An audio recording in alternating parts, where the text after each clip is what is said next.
Keelan Russell, Michael Carroll, Ty Haywood, Caleb Cunningham, Dijon Lee. I mean, some of these guys that they had on campus, some of their own commitments have been taking visits recently. I mean, you had Caleb Cunningham showing up at Auburn. You've had Michael Carroll visiting Miami.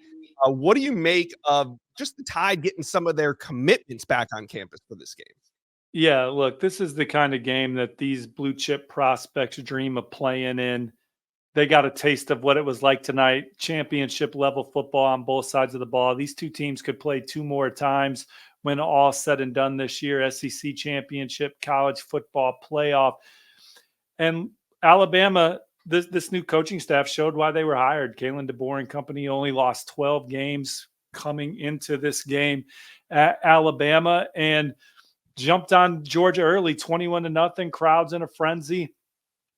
Look, true freshman making plays, the Xavier Brown interception, the Ryan Williams dazzling 75-yard catch there at the end of the game. I talked to Justin Hill on 300 Edge, who committed to Alabama on July 3rd over Ohio State, Oregon, USC, said, I can't see myself anywhere else. Talked to Michael Carroll. He said the environment is crazy. The thing that excites him is he can't wait to join this brotherhood. You know, Jaden Harmon, he's a linebacker committed to Tennessee at one point, was committed to Alabama. He was there tonight, said it was electric and crazy. You know, talked about Alabama being an elite program that's clearly on top of college football, and talked about the player development you can get there. You know, the number one linebacker in the country, Tyler Atkinson, he talked about Coach DeBoer before the game, bringing him into his office, about to play the biggest game of the season for any team, but had time to do some recruiting today. That resonated with Tyler Atkinson and his family. The number two safety in the country, Braylon Womack, was there. Said that the standard is still the same at Alabama. And Max Suter, the number 5 tight end in the land, said it was unreal, wildest game he's ever been to. He loved how much the tight end was involved. He's going to be back for the Iron Bowl. Certainly Alabama's going to land some commitments from this game tonight. Reaction is going to be coming in as I'm talking to you here. All right. So, Steve, when we watched this game, we saw Ryan Williams really stand out, make some plays. What do you think that means for some of the uncommitted targets that were on campus? And we're going to talk about some of these uncommitted guys, but seeing a true freshman like a Ryan Williams do that in prime time, what does that do for recruiting?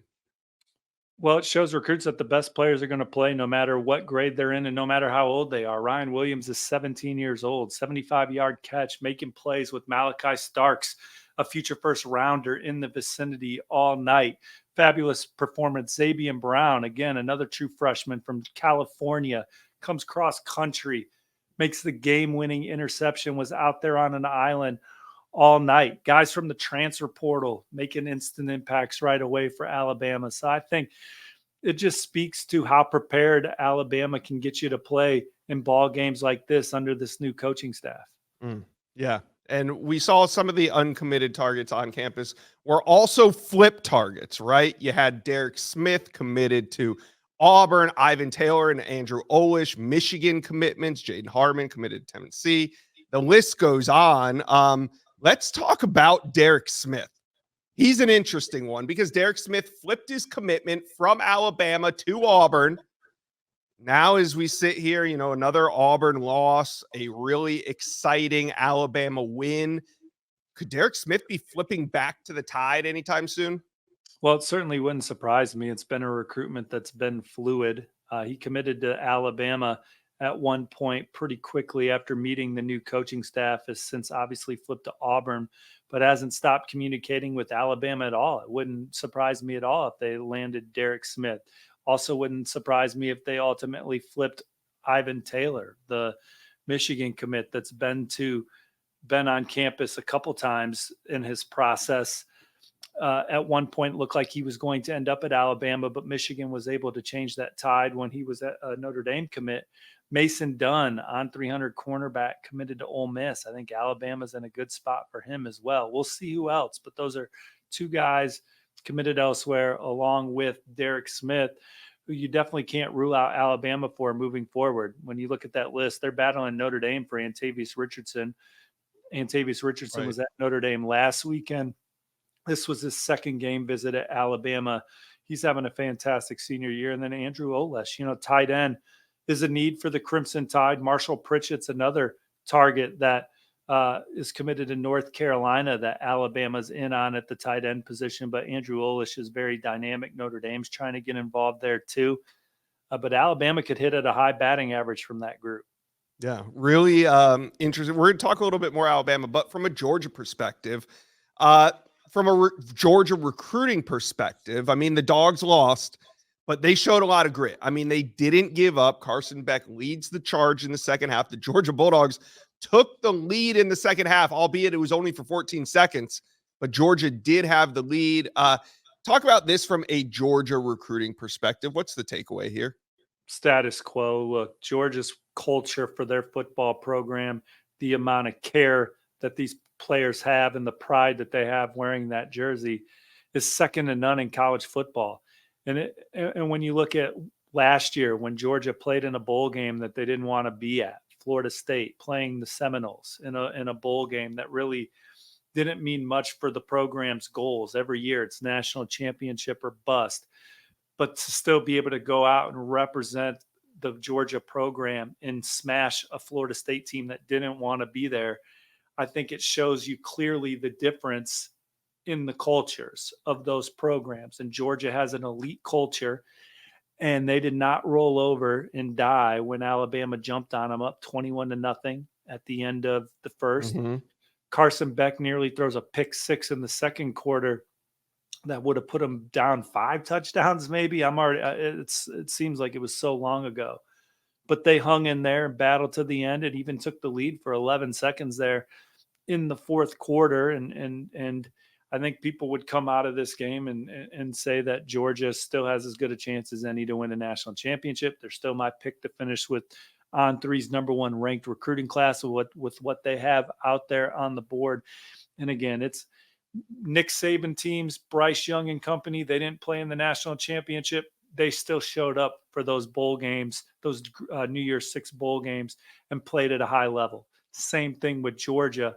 And in the era of all the opt-outs for the NFL draft and getting ready for your future on Sundays, these guys that go to Georgia and these guys that go to Alabama, it is completely different. And no other school in college football right now can relate to that. Mm-hmm. And you have all these fans that empathize with those decisions. And I'm not saying those decisions are right or wrong, but I think it showed up in this ball game with how hard Georgia fought and the amount of pride that they showed to stay in this ball game and take the lead. And I look forward to these two teams potentially playing again, not once, but twice. Certainly Texas is going to try and have something to say about that among, a couple other SEC programs. But Alabama, Georgia, that rivalry is still as strong as ever. Swap out Saban, you put in Kalen DeBoer. He's only lost 12 games as a head coach. Showed why he got the job. Alabama was ready to play. And then Kirby Smart in Georgia, they're not going anywhere. Yeah, absolutely. Hey, Alabama fans, tap in and hit subscribe right now. Jump on board. What an exciting win it was for the Tide. We're going to talk a little bit more. The chat wants to know, what's up with Justus Terry? There was rumors that he was going to be there, but then it sounded like his high school game got rescheduled. He's the one target, the one 5-star target that is a definitive Alabama versus Georgia battle. Steve, was he on hand for this game? No, I was under the impression that his game got moved. Joe Hastings, our Alabama writer, had that story the other day. So I stopped. Well, he doesn't need to be at a game like this for it to have an impact on him. So if you're Justus Terry and you're watching your two favorite teams duke it out like this, what are you thinking? Well, I think for Alabama, it's a missed opportunity to not have them in the stadium and not have them in that locker room after the game. Mother Nature getting in the way of a potential move that they could have made to get him on campus, get him around all the Alabama commits, the Keelan Russells and Justin Hills and Michael Carrolls of the world that returned, see how you fit in with those guys. That's big. Especially when you're playing from behind in a recruitment. I think Georgia's the leader for Justus Terry. So Alabama looking to gain some inches in that recruitment they definitely showed where this program is at tonight under this new coaching staff. He's got a great relationship with Freddie Roach. Several Alabama staffers still talk to Justus Terry and his parents. But until I hear different, I still like Georgia there. Yeah. All right. Alabama fans, Georgia fans, tap in with us. Let us know how you're feeling after this game. Bama fans, what a win. Georgia fans, your team never gave up. Had to be a good performance from both squads from a recruiting angle. So tap in with us. Let us know where you guys stand. Comment section below.